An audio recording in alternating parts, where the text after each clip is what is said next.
अस्सलामुअलैकुम प्यारे बच्चों, आज हम करेंगे भारी आवाज़ वाले हरूफ की प्रैक्टिस। प्यारे बच्चों, इनकी तादाद 15 होती है और ये अलग से हरूफ होते हैं। लिखना शुरू करते हैं। सबसे पहले है भे, फिर फे, थे,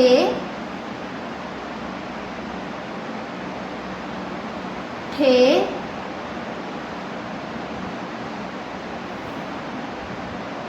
झे,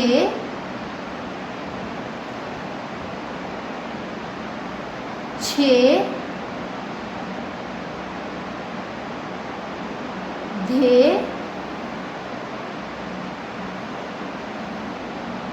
ढे,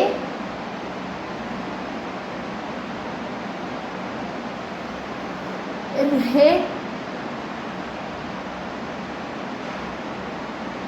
रहे,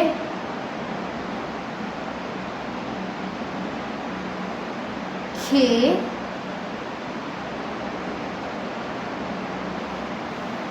घे,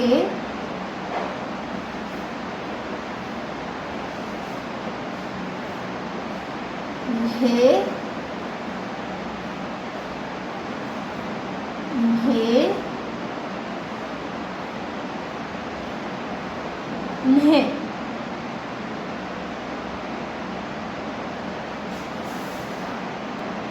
प्यारे बच्चों, आप भी भारी आवाज़ वाले हरूफ के लिखने की प्रैक्टिस करें। अल्लाह हाफिज़।